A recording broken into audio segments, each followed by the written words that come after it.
İsmet Paşa'nın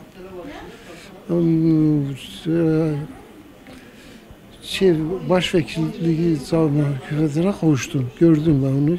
Fakat öyle ki azan Türkçe okunuyordu. Şimdi mesela Allahu Ekber, Allahu Ekber diyor. O zaman Tanrı uludur, Tanrı uludur. Tanrı'dan başka yok tapacak diye bu şekilde okunuyordu. Bu esnada külah yasaktı. Çarşaf giymek yasaktı. Peçe örtmek yasaktı.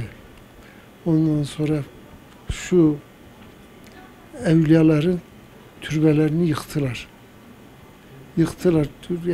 Yalnız burada bir türbeyi yıkamadılar. Hacı Yasin Efendi. Hacı Yasin Efendi'ni de yıkmak istediler. Çıkardılar askeri. Bir kazma vurunca asker taf kopuru olarak düştü türbeden aşağı. Onun üstüne kimse cesaret edip türbeye daha kazma vuramadı. Bu şekil bunu gördük. Medrese camisini hapishane yapmışlar. Cezaevi.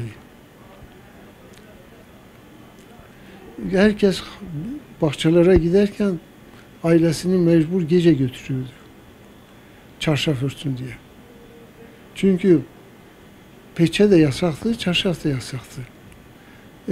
Bu şekil bu hareketleri yaşadık ama tabii bunun esnasında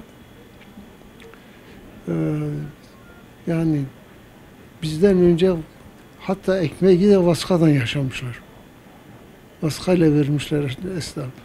Gidip kaç nüfus var ona göre. Hatta ben gittim Sümerbank'tan eşyayı belediyeden mahpus alacaktın ki gidip Sümerbank'tan eşya alasın. Ve şimdi onun için bu durumları biz yaşadık, gördük.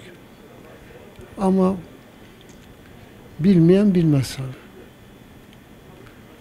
Peki bu namazla, ezanla ilgili böyle bir hatıra olarak aklınızda olan ne var? Vallahi ezanla ilgili Hocalarım o zaman böyle okurken istekli mi okuyordular, isteksiz mi okuyordular? Mecbur çıkıyordular, minarede okuyordular. Minarede okuyorlar ama hepsi Türkçe okunuyordu. Hatta bir hoca gidersin, dersin ki bana bir elif bir dersi ver, imkanı yok vermez korkusunda. O kadar ki adamlar korkuyordu. Kur'an okumak kolay değildi. Hatta Kur'an okuyan yeri basıyordular. Basıyordular, onların hakkında mahkeme açıyorlar. Mahkemeye veriyorlar, ceza alıyordular adamlar. Bu yaşantı bu şekil devam etti. Ta Menderes'in gelen şeyine kadar, devamına kadar. En sonu Menderes'i de yediler, kurtuldular.